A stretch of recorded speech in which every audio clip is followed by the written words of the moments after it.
Hello, मी राधा. स्वागत आहे आपलं आपल्या राधानगरीमध्ये. आपण बोलतोय पेट पॅरेंटिंगवर, माऊ पॅरेंटिंगवर. लास्ट व्हिडिओमध्ये आपण बघितलं, जर पर्शियन कॅट आणायचा विचार करत असाल तर कुठल्या प्रकारची काळजी घ्यायला पाहिजे.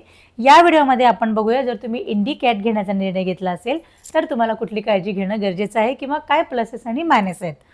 मायनस मला तरी काही वाटत नाही. ज्यांना पर्शियन शो असं काहीतरी वाटतं त्यांच्याकरता कदाचित इंडियन सिंपल आणि साधी असते असं त्यांना वाटू शकतं.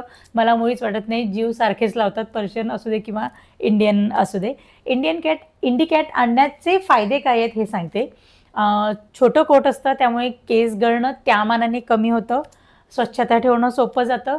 ते त्यांना जसं लोळायची सवय असते, ते जरी लोळले तरी त्यांचे ते स्वतः कोट क्लीन करू शकतात. वेट विजिट्स जास्त नसतात कारण ते इंडियन क्लायमेटसाठीच बनलेले आहे, त्यामुळे ते खूप छान ॲडॉप्ट होतात आपल्या टेम्परेचरला. एसीची वगैरे गरज मुळीच नसते.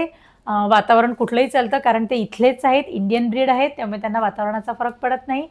शक्यतोवर स्ट्रॉंग असतात, त्यामुळे खाण्यापिण्यामध्ये जरी बदल झाला, जरी फरक पडला तरी त्यांना त्याचा काही विशेष फरक पडत नाही. आत्तापर्यंत माझ्या माऊंना झालेले त्रास म्हणाल तर फक्त अपचनाचा त्रास हाच एक होऊ शकतो. तुमचा जर फूड देण्यामध्ये मागे पुढे झालं किंवा जर खूप जास्त उन्हात तुम्ही त्यांना घेऊन गेले, अगदी उन्हाळ्याच्या 40-45 डिग्रीमध्ये घेऊन गेले तर त्यांना त्रास होऊ शकतो. अदरवाईज ते घरात राहतात, त्यांना जास्त काय होत नाही. कधीतरी झाले तर लूज मोशन्स किंवा उलटी या दोनच गोष्टी होतात. उलटीला मोस्टली वेट विजिटची गरज पडत नाही. तुम्ही स्वतः जेव्हा ऑब्झर्व करता काय खायला दिलं काय नाही तुम्हाला कळतं. त्यामुळे इंडियन कॅट त्या मानाने सांभाळायला सोपं आहेत. माझ्याकडे ज्या आहेत त्या दोन्ही पण इंडी कॅट्सच आहेत. सांभाळायला सोपं आहेत आणि प्रेम तेवढंच करतात.